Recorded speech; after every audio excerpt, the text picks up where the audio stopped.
A common feeling many high level players get when they watch better players are, what do they do that's different? I do the same things they do. What's so different about them? Are their opponents playing worse than I am? What's the secret?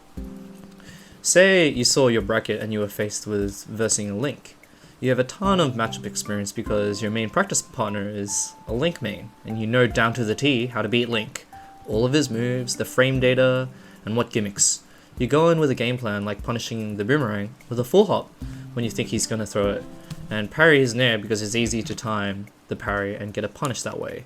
And you watch out for the up B out of shield because it's frame 7 and it kills, etc, etc, etc.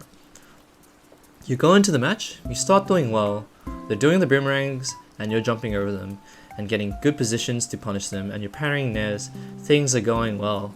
Then they start hitting you and you start losing. Your jump-ins are getting caught with their fares, their boomerang isn't as free of a punish now because they start moving out of the way even more after the throw and not shielding. You're missing your parry timings for whatever reason, even though you thought you had it down.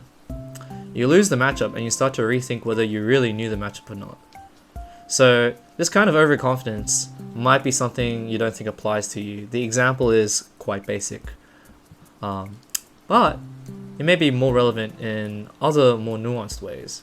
So a better player, let's call them player X, might go into this set and approach it differently. Instead of going into it with a set of preconceived notions on how the other player is going to play, they put it in their backlog and go in trying to scout information first, before making a severe commitment. You might see X do the same full hop that you did and think to yourself, oh, I did that, so why didn't the Link punish them for doing that full hop? And you might even trick yourself into thinking that they're somehow playing worse against player X than against you.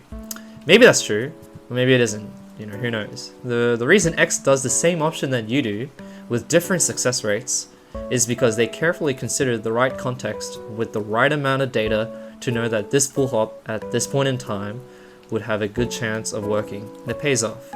The Link might go for a nair against X that you've seen countless times, and in your head you think that's a free parry, and X doesn't punish it for some reason. They don't parry, and this baffles you because you're like, how can they be a top player when they don't even go for punishes like that? It's so obvious, you know. And you might think, is it because they lack the knowledge on these kinds of commitments or these kinds of punishes? But perhaps it's because they think it's more valuable to not commit to a punish like a parry on a Link nair with no data on their timing yet, and would rather take the information on how they like to nair, what they do after the nair on your shield, and how they respond after that, etc, etc, etc, and reset with that information in mind for the future.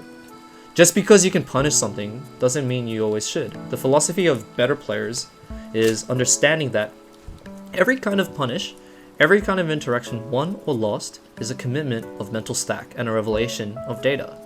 Waiting for the fox to run and hit your shield so you can punish leaves you open to not just getting grabbed, but getting outmaneuvered in positioning, set up into a worse position where you may let the fox get above you, or giving your opponent vital information that you are not only looking to punish a dumb mistake, but you have shown zero interest in controlling areas around you either, such as in front of you or above you. You're only interested in shielding a specific approach that the fox had to do to give you a specific kind of reward that they at any time have the ability to choose to engage in. So this example also is quite exaggerated, but as I'm only trying to prove the point. So things may seem non-committal in nature, like shielding, right? But they can still be quite committal, and fixating on punishing certain things has opportunity costs attached that may be more valuable than looking for the thing you want to get. If you spend all your time searching for a kind of animal in the zoo, you might miss out on all the other cool other animals around you that you might have liked even more.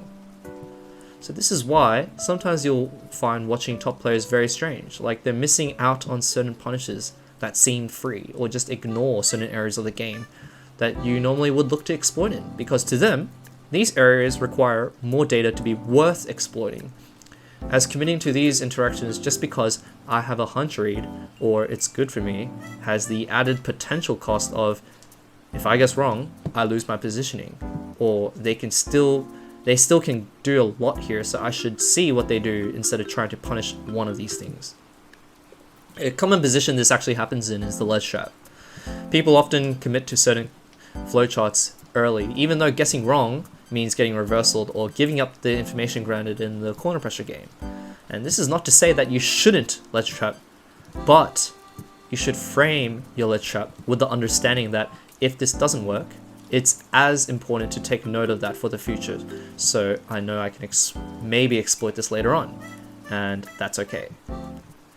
Many people will do a certain ledge trap, have it fail, then immediately commit to the ledge trap again, but this time deliberately looking for the certain option they did prior, when they can forfeit the ledge trap and let them get back on instead, giving the opponent like a false sense of comfort that you can execute them for in the future, you know?